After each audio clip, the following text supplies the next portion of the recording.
জুবিনদাৰ কণ্ঠ। তেওঁ গোৱা ভক্তিমূলক গীতবোৰ শুনিলে এনেকুৱা লাগে যেন সঁচাকৈয়ে ঈশ্বৰ প্ৰভু সন্তুষ্ট হৈ ধৰালৈ নামিলে।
হ'ব পাৰে তেওঁৰ প্ৰতিটো বিহু গীততে যেন আমাৰ মৰমৰ উৎসৱটি জীপাল হৈ উঠে।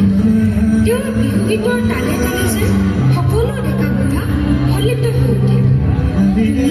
অবিহনে নামিবলে বসন্তৰ প্ৰথম জাগৰখন আজি ঢুলীয়াৰ বুকুত গভীৰ আঘাত ফুৰিবলে নাচনীৰ কঁকাল আৰু এপাত সেই বহাগ পাৰিবানে গাব আকৌ নাহৰ ফুলৰ গান।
সকলো আসাম দেশে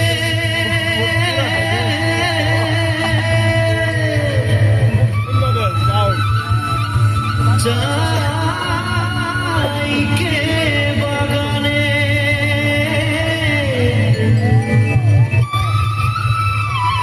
গাছে ফলে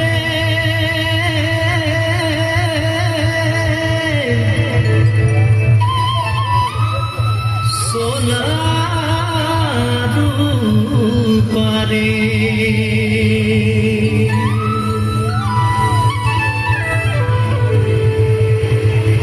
हरियाली चाय के बागान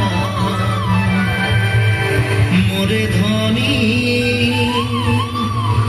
केने जाबो छाड़े आसा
দোতরা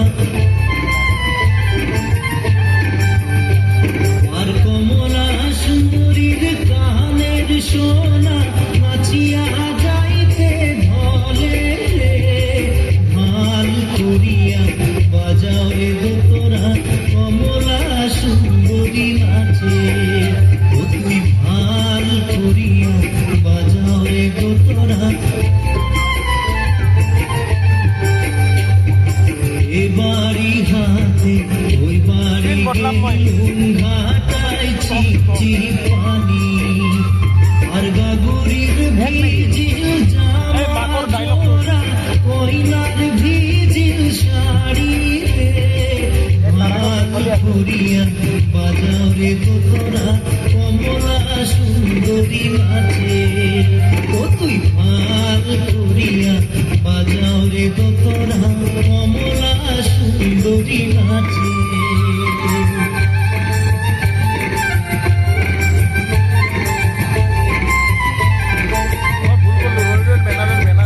নাচিতে নাচিতে কমলা সুন্দরী হালিয়া হালিয়া পরে রে ভাল করিয়া বাজাও রে দোতরা কমলা সুন্দরী নাচে ও তুই ভাল করিয়া বাজাও রে দোতরা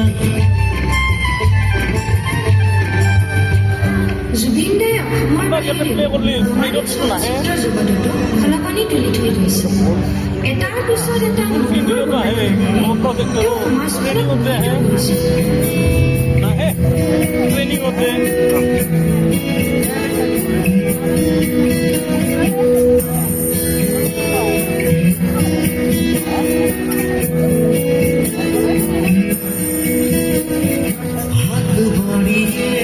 হাত বাড়িয়ে ধরা মন বাড়ির ওই আকাশ খোলা একটু আধটু মাথার খেলা করেছে হারা পুরা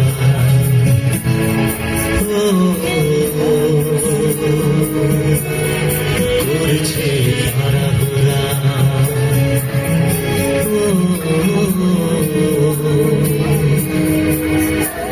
মাঠের পাশে ছোট্ট বাড়ি পরিচিত কেউ দিচ্ছে আড়ি আমি না হয়ে একটু বোকা চলছি হাওয়ার গাড়ি মাঠের পাশে ছোট্ট বাড়ি পরিচিত কেউ দিচ্ছে আড়ি আমি না হয়ে একটু বোকা চলছি হাওয়ার গাড়ি আজ বলছি তোকে ফিরবো না আজ বলছি তোকে ফিরবো না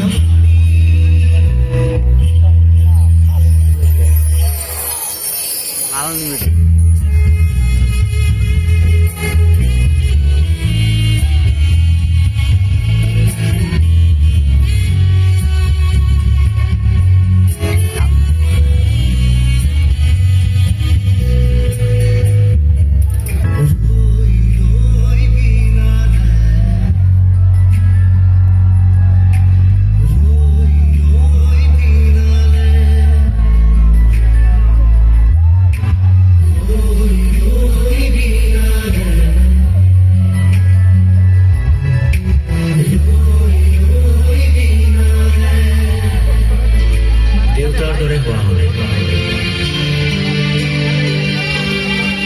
বৰ ইচ্ছা আছিল মোৰ দেউতাৰ দৰে হ'বলৈ কিন্তু হ'ব নোৱাৰিলো মুঠে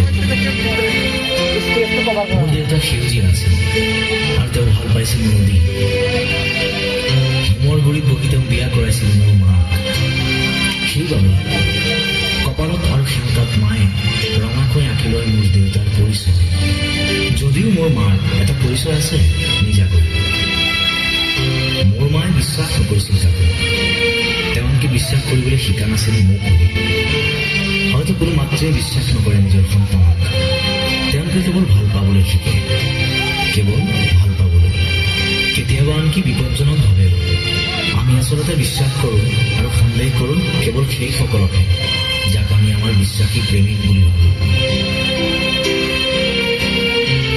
মোৰ মা প্ৰেমৰ শীতল ছায়া আছিল মোৰ বাবে, যাক মই হেৰুৱাইছিলোঁ মোৰ প্ৰাণ যৌৱনতে। তেওঁহে হেৰুৱাইছিল। আচলতে বিশ্বাসহীনতাতে আমি হেৰুৱাইছিলোঁ এজনে আনজনক। যদিও মোৰ দেউতা মোৰ প্ৰিয়তম ব্যক্তি আছিল আৰু আছিল মোৰ আদৰ্শ, যদিও মই ভাবিছিলোঁ my father is a hero, তেওঁৰ দৰে ক'ব পৰা নাছিলোঁ মই কোনোদিন। তেওঁৰ ইচ্ছাৰ সমাধি বগাই আজি মই কি যে হ'লোহি, এখন হালধীয়া মৰুভূমি, জীৱনহীনতাৰ শ্মশান। দেউতাই নাজানে কথাবোৰ, খুব দুখ পাব তেওঁ মোৰ আত্মসন্মানৰ ডায়েৰী পঢ়ি। মই যে আজিকালি যন্ত্ৰণাৰ ধোঁৱায়িত চিগাৰেট হকো আৰু পি মাতাল হৈ থাকোঁ শূন্যতাৰ মদিৰা। বৰ হাস্যকৰ, বৰ কৰুণ, নিয়তিক খেলা। যদিও মোৰ দেউতায়ো সাঁতুৰি পাৰ হৈছিল অনিশ্চয়তাৰ সাগৰ, মোৰ দৰে তেওঁ হোৱা নাছিল নষ্ট। নষ্ট হ'বলৈ তেওঁ আচলতে শ্মশান নাছিল জীৱনহীনতাৰ। মোৰ দেউতা সেউজীয়া আছিল আৰু তেওঁ ভাল পাইছিল নদী। অৱশ্যে মোৰ দেউতাই নিশ্চয় মানি ল'ব এই কথা, মোৰ দৰে তেওঁৰ আকাশখন নাছিল শূন্য। এতিয়া বৰ কঠিন হ'ল সময়, যান্ত্ৰিক হ'ল জীৱন যাত্ৰা, জটিল হ'ল মানুহৰ হৃদয়। মই মোৰ দেউতাৰ দৰে হ'ব নোৱাৰিলোঁ কোনোদিন। মই কেৱল আঁকিবলৈ শিকিলোঁ নষ্ট নীলা ছবিবোৰ আৰু গাবলৈ ল'লোঁ গান, বিচ্ছেদ, বিষাদ। মোৰ বাবে দেউতাই দুখ কৰে প্ৰায়, মই যে বৰ অতীত কাতৰ হলোঁ আৰু আৱেগিক। অৱশ্যে দেউতাৰ দৰে হোৱা হ'লে মই কেতিয়াও হ'ব নোৱাৰিলোহেঁতেন মোৰ দৰে।